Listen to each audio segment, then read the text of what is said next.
तो क्या 2025 में अगर चिराग पासवान के साथ कोई बात ऐसी होती हो या नीतीश कुमार कोई फैसला ले लें तो उस फैसले से मुंह मोड़ सकती है। यानी बिहार भाजपा में बहुत तरह की परिस्थितियां बन रही है और ये परिस्थितियां भारतीय जनता पार्टी में इससे पहले भी बनती रही हैं। जो शुरुआत हो गया है वो असली खेल तो अब देखने को मिल रहा है। नीतीश कुमार के नाम पर चिराग पासवान ने मोहर लगाया है, लेकिन नीतीश कुमार के सीट शेयरिंग फॉर्मूले पर अभी उन्होंने कोई मोहर नहीं लगाया है। नोरमा ग्रुप, जो सोचता है वो करता है, आपके अपने सपनों का आशियाना।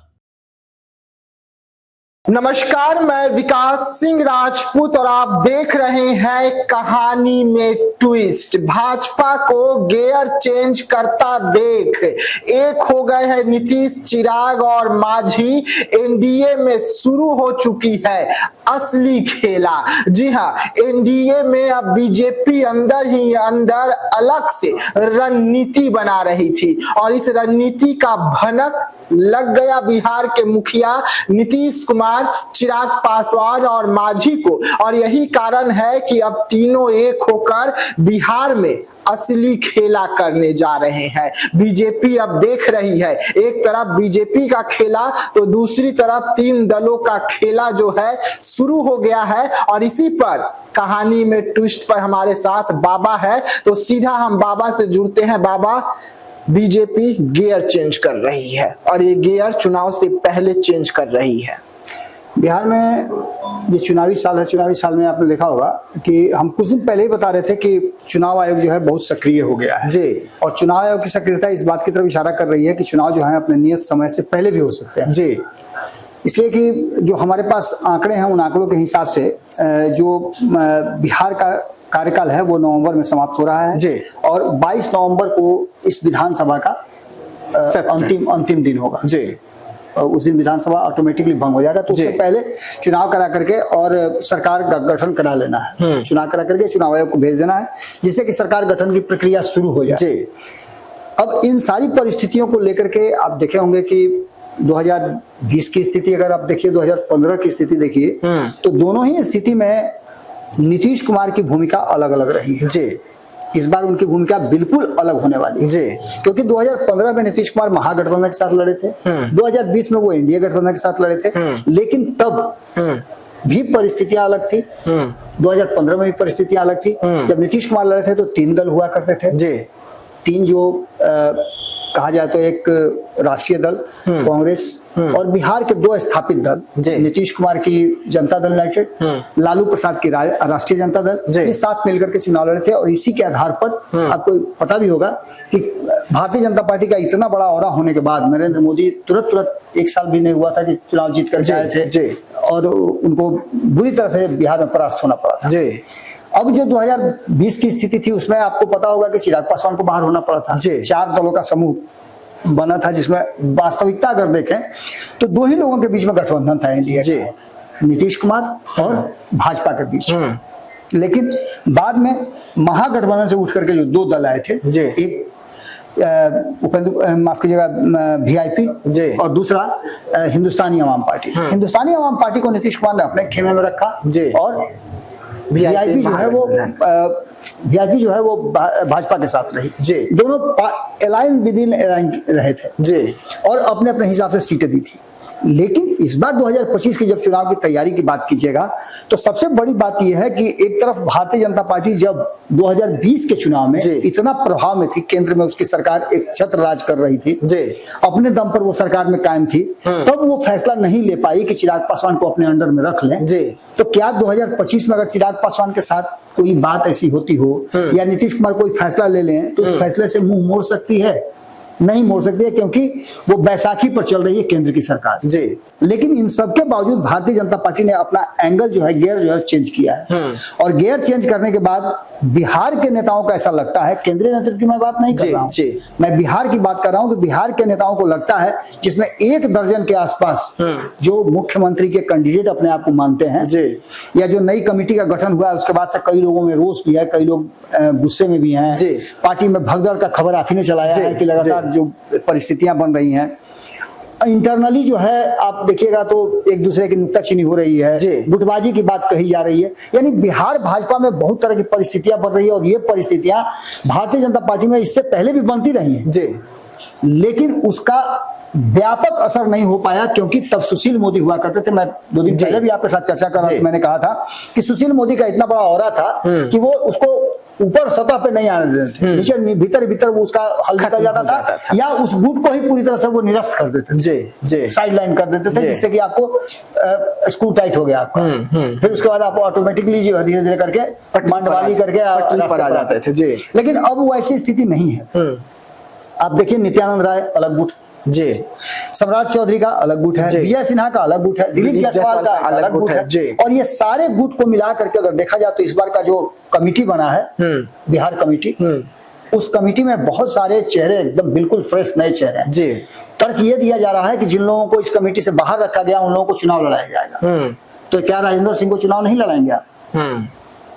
राजेंद्र सिंह इतने कदावर नेता हैं जी, जाकर के वो दिनारा में दिन रात एक किए हुए हैं, तो क्या उनको चुनाव नहीं लड़ाएंगे? देखिए, ये निरर्थक तर्क है। लेकिन भारतीय जनता पार्टी का जो ये नया नेतृत्व है, जिसके हाथ में पावर है जी, उन लोगों ने अपने लिए कुछ नीतियां बना ली हैं, और कहीं ना कहीं उसी नीतियों के कारण, उसी मैंने उठा पटक के कारण नरेंद्र मोदी की जो रैली थी उसको असफल रैली कहा जा रहा है, पूरी तरह सफल नहीं बताया जा रहा। हम कह रहे हैं कि पूरी तरह सफल नहीं रहा जी।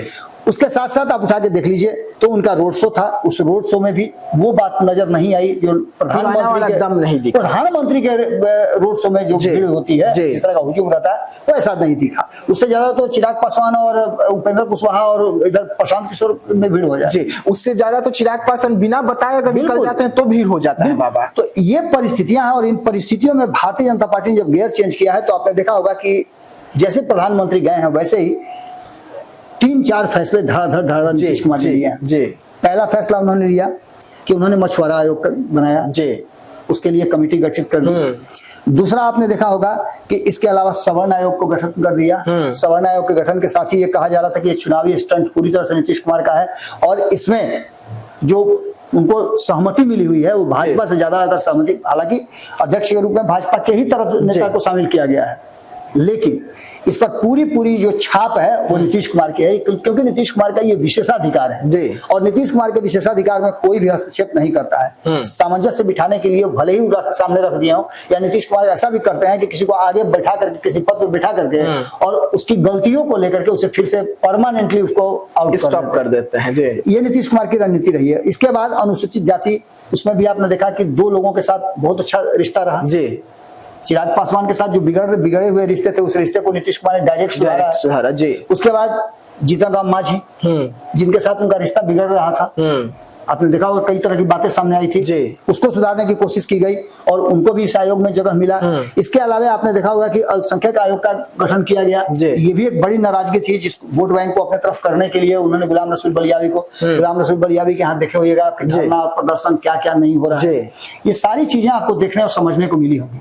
लेकिन इन सभी बातों के साथ साथ जो वर्तमान स्थिति बनी है उसमें ये तो अलग के लोग हैं, लेकिन एनडीए के भीतर जो शुरुआत हो गया है वो असली खेल तो अब देखने को मिल रहा है जी। इसमें कई बयान है जिसके आधार पर आप देखे होइएगा कि पता चल रहा है कि एनडीए गठबंधन में सब कुछ ठीक ठाक नहीं है जी। सीट शेयरिंग के समझौते पर अभी तक कोई बात नहीं हुई है जी। हमने बताया था कि अंतिम में 2 फार्मूले पर आकर के पूरा मामला टिका हुआ है और ये दोनों ही फार्मूला किसी भी तरह से बाकी के दलों को मान्य नहीं है।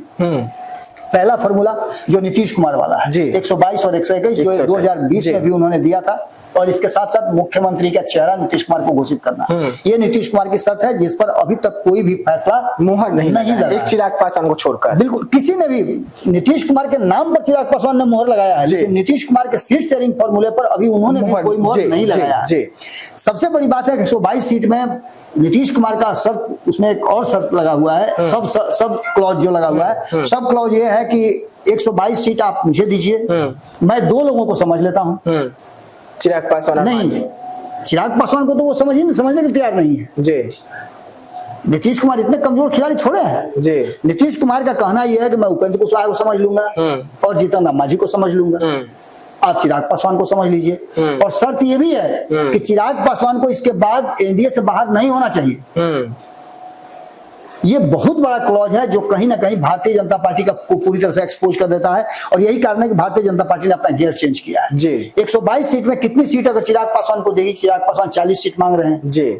बहुत ज्यादा अगर चिराग पासवान, बहुत बेहतर परिस्थिति होगी, बहुत कुछ चिराग पासवान को दिया जाएगा, इंटरनली उनसे बहुत सारे समझौते कर लिए जाएंगे, आपको 5 को मंत्रिमंडल में सदस्य दिया जाएगा, उप मुख्यमंत्री भी दिया जाएगा, दूदू को उप मुख्यमंत्री दे दिया जाएगा, चलिए आपको राज्यसभा भी दिए, चलिए आपको 4 को सीट हम बिहार में विधान परिषद का भी दे देते हैं। ये सारी बातें भी कर लिए जाए, अधिक से अधिक भी दे दिया जाए, तब भी चिराग पासवान 30 से 32 सीटों 35 सीटों से कम में नहीं मानेंगे जी। क्योंकि उन्होंने साफ कर दिया है कि एक तो पहली वो अपनी आइडेंटिटी के साथ चुनाव लड़ेंगे जी। और दूसरा उन्होंने ये भी कह दिया है कार्यकर्ताओं से उसी सासाराम में कि सम्मान के साथ कोई समझौता नहीं होगा। तो सम्मान के साथ समझौता करने का उनके घरे आकर कोई उनके दरवाजा पर चढ़ गाली देगा क्या? बिल्कुल नहीं। सम्मान के साथ समझौता करने का मतलब सीट शेयरिंग का समझौता है जिसमें उन्होंने अपने लोगों को ये बता दिया है कि आप टेंशन मत लीजिए, जो लोग चुनाव लड़ने के लायक हैं, इच्छुक हैं, उन लोगों को चुनाव लड़ाया जाएगा जी। और ये बात कह करके उन्होंने अपने कार्यकर्ताओं में एक नया जोश भर दिया। इस बीच में आपको बता दें कि चुनाव आयोग भी अपनी कमर कस चुका है। 3 चरण में चुनाव कराए जाने की बात चल रही है। पिछले बार भी 2020 में 3 चरण में हुआ था, बेहतर चुनाव कराने में सफल रही थी जी। इसको लेकर के भारतीय जनता पार्टी की जो नई स्ट्रेटजी आई है उसमें कई बयान आपको देखने को मिले होंगे। प्रधानमंत्री नरेंद्र मोदी के जाने के बाद भारतीय जनता पार्टी का क्या बयान होना चाहिए था ये आपको पता है। इससे पहले आपने देखा होगा कि जब वो पिछले महीने आए थे और पटना में रैली करके गए थे पहलगाम हमले के बाद 24 तारीख का शायद डेट था वो, और उस दिन जब उन्होंने घोषणा किया था कि उनके कल्पना से भी अधिक सजा देंगे हम, मिट्टी में मिला देंगे, ये सारी बात कह के गए थे। तो पूरे मतलब एपिसोड में आपने देखा होगा कि लगातार भारतीय जनता पार्टी का मनोबल जो है तो एकदम हाई था। खूब चर्चा हो रही थी कि ये दिखा देंगे, वो दिखा देंगे, ये कर देंगे। आपने देखा होगा कि मीडिया चैनल भी जैसे टूट पड़े थे, पूरा पाकिस्तान पर ही कब्जा कर लिया, पूरा पाकिस्तान को भारत में मिला दिया था, पाकिस्तान नाम का कोई देश नहीं बच गया था, सब कुछ हो गया था। लेकिन इस बार प्रधानमंत्री के जाने के बाद 50,000 करोड़ का सौगात दिया गया। इस सौगात में अगर भाजपा के लोगों से पूछ दीजिए कि क्या क्या उसमें है तो 90-99% लोग नहीं बता पाएंगे कि क्या क्या उसमें है जी। सिर्फ यही जानते हैं कि 50 करोड़ का सौगात मिला है जी। इस बात से आप अलग हट जाइए तो आपको नजर आएगा कि नित्यानंद राय के बयान की मैं चर्चा कर रहा था, उनको देखिएगा तो सीधे लालू प्रसाद पर हमला कर रहे हैं जी। और लालू परिवार में लालू के रणनीति को लेकर के, तेजस्वी यादव को लेकर के जो सब कुछ भी चल रहा है उसको लेकर के नित्यानंद राय सीधे हमलावर हैं और डायरेक्ट इन्वॉल्व है जी। जबकि इतना ज्यादा आप किसी भी सांसद को देखते हुए कि बयान नहीं देते हैं जी।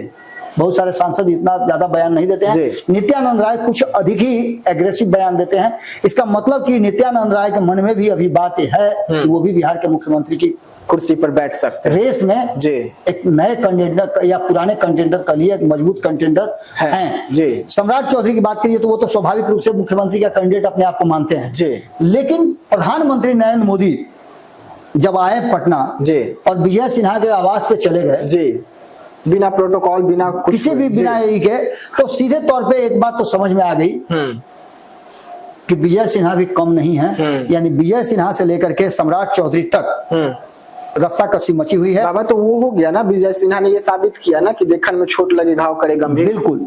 तो ऐसी स्थिति में आप सम्राट चौधरी जो आप देखिएगा तो सम्राट चौधरी के बयानों के भी तीर धड़ाधड़ चलने लगे हैं और अपने सम्राट चौधरी को लेकर के आप देखिए खास वर्ग जो है सोशल मीडिया पे सम्राट चौधरी को मुख्यमंत्री का चेहरा घोषित कर चुका है। इसके अलावा चिराग पासवान पर भी उनका बयान आया है हाल फिलहाल में, सीटों को लेकर के जो उनसे पूछा गया, मुंगेर में थे वहां उनसे पूछा गया कि चिराग पासवान 40 सीटें मांग रहे हैं। तो उनका अंदाज जो करने का, हालांकि उन्होंने बहुत कुछ कहा नहीं लेकिन जिस तरह का अंदाज था वो साफ साफ बता रहा था और उन्होंने साफ कर दिया कि ये फैसला तो हमको नहीं ना करना है, ये फैसला तो केंद्रीय नेतृत्व को करना है। एक यहाँ आकर के सवाल फंस जाता है। इसके अलावा दिलीप जायसवाल की बात करें तो दिलीप जायसवाल जिस तरह से महादलित और दलित को लेकर के बहुत ज्यादा एग्रेसिव है, ये भी इशारा करता है कि चिराग पासवान का थोड़ा सा पॉइंट कम करने की तैयारी चल रही है। सबसे बड़ी बात है कि नीतीश कुमार, चिराग पासवान और जिस तरह से जीतन राम मांझी एक स्वर में आ गए हैं और जो नीतीश कुमार ने गिफ्ट दिया है दोनों को, उस गिफ्ट को लेकर के जो लगातार एक पटरी पर आकर के खड़े हैं, इससे लगता है कि सीट शेयरिंग के समझौता में भारतीय जनता पार्टी को 2 स्टेप पीछे हटना पड़ेगा। पहला जो हमने आपको बता ही दिया 122-121 वाले में, तो जब चिराग पासवान को 40 सीट चाहिए तो 80 से ज्यादा सीटें कहाँ मिल पा रही है बीजेपी को जी। और बीजेपी 80 सीट पर लड़ेगी नहीं चुनाव, क्योंकि नीतीश कुमार से एक आध सीट अगर कम हो जाए तो बात अलग है, लेकिन इतनी सीटों पर कम चुनाव लड़ने के लिए तैयार नहीं हो, क्योंकि अगर 121 सीट की बात करें, 122 सीट की बात करें नीतीश कुमार की, तो नीतीश कुमार अगर 10 और 11 सीट भी देते हैं दोनों को, तो मुझे लगता है कि दोनों मान जाएंगे और नीतीश कुमार के पास 100 सीट से ऊपर हो जाएगा। तो 100 सीट जब नीतीश कुमार के पास हो जाएगा, 80 सीट बीजेपी के पास होगा, तो बीजेपी तो अपना मुख्यमंत्री बनाना चाहती है। दूसरा, नीतीश कुमार ने ये अपने लोगों को कह दिया है, अपने कोर टीम के लोगों को, कि इस बार सबसे बड़ी पार्टी बन के आना है, इसलिए भी उनको बड़ी अधिक सीट चाहिए। तो यहाँ आकर के 122 121 का फॉर्मूला सेट होता हुआ दिखाई नहीं दे रहा है, क्योंकि न तो चिराग पासवान संतुष्ट हो पाएंगे, और चिराग पासवान को जो बहुत ज्यादा सीटें मिल जाएगी उनके मन मुताबिक, तो भारतीय जनता पार्टी असहज हो जाएगी, ये स्थिति नहीं पैदा होगी। दूसरी तरफ 101 101 41 का फॉर्मूला 2015 वाला जो था महागठबंधन का, उस फॉर्मूले को अगर देखते हैं तो वहां ये तो पता चल जाता है कि 100 सीट दोनों ले लें अपने, तो 43 सीट बचता है। उसमें से अगर 30 सीट चिराग पासवान को दे दिया जाए और 13 सीट बचती है, उस 13 सीट में 7-6 कर दिया जाए या 8-5 कर दिया जाए, तो मामला यहाँ गड़बड़ाता हुआ नजर आ रहा है कि इसके लिए उपेंद्र कुशवाहा और जीतन राम मांझी तैयार नहीं होंगे, विद्रोह की स्थिति हो जाएगी। और नीतीश नहीं चाहेंगे कि ये दोनों विद्रोह करें, नीतीश न चाहेंगे कि चिराग पासवान इस गठबंधन से बाहर हो, और न चाहेंगे कि उपेंद्र कुशवाहा और मांझी बाहर हो। अगर बहुत हद तक उपेंद्र कुशवाहा बाहर हो भी जाते हैं तो मांझी को वो अपने साथ रखना चाहेंगे, और ये परिस्थिति हो सकती है जहां उपेंद्र कुशवाहा को आपने देखा होगा कि उनकी बेचैनी बढ़ी हुई है, लगातार वो सब अलग राग अलाप रहे हैं और उनका अलग राग है।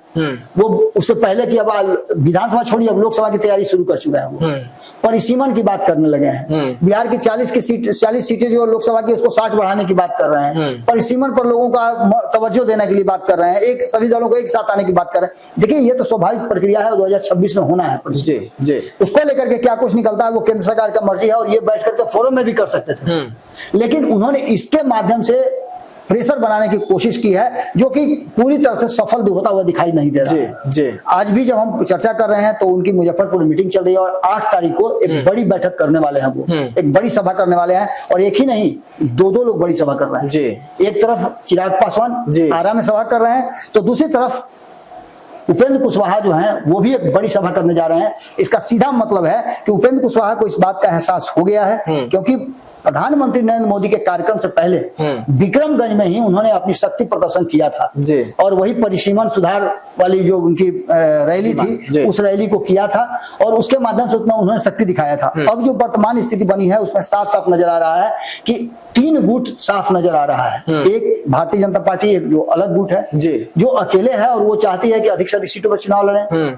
दूसरा, नीतीश कुमार ने चिराग पासवान और जीतन राम मांझी के साथ गुट बना लिया है, और तीसरे बिल्कुल अलग थलग पड़े हुए उपेंद्र कुशवाहा नजर आ रहे हैं। यानी सीधी तौर पर देखा जाए तो एनडीए में अब जो है असली खेल शुरू हो गया है, और ये खेल बहुत जल्द आपको धरातल पर नजर आएगा, और इसमें परिवर्तन भी होता हुआ नजर आएगा, जिससे कि एनडीए गठबंधन के स्वरूप पर असर पड़ सकता है। यानी आप स्वरूप पर असर सोफिस्टिकेटेड शब्द बोल रहे हैं, यानी कि भंडोल हो सकता है, भगदड़ हो सकता है, विस्फोट हो सकता है, विखंडन हो सकता है। एनडीए गठबंधन में टूट की संभावना बहुत प्रबल है। चलिए, तो कहानी में ट्विस्ट देख रहे थे आप, जहां एनडीए गठबंधन को लेकर बड़ी खबर आ रही है। अगर बीजेपी नहीं मानती है तो एनडीए गठबंधन में बड़ी भगदड़ जो है वो मच सकती है, और इसका जिम्मेदार सीधा सीधा बीजेपी को ठहरा दिया जाएगा। यानी कि कोई भी दल अलग हो सकता है। नीतीश कुमार बिल्कुल नहीं चाहते हैं कि चिराग पासवान अलग हो, या मांझी या उपेंद्र कुशवाहा। अब बीजेपी को तय करना है कि वो किसे अलग करना चाहते हैं, किसे अपने साथ रखना चाहते हैं। तो ऐसे तमाम खबरों के लिए रहिएगा भारत लाइव के साथ, दीजिएगा इजाजत, धन्यवाद। पनोरमा ग्रुप, जो सोचता है वो करता है। अगर ये वीडियो पसंद आई और वह बिहार के राजनीति और बिहारियत से सरोकार रखेनी तो सब्सक्राइब बटन दबा के चैनल के सब्सक्राइब कर ली। ओजे एगो घंटी बा, ओकरा बटन दबा देला से कुल सटीक और मारक खबर रुआ मुफ्त में मिल जाई। अगर रुआ पत्रकारिता के हमनी के नया प्रयोग में सहयोग कर चाहतानी तो ज्वाइन बटन दबा दी।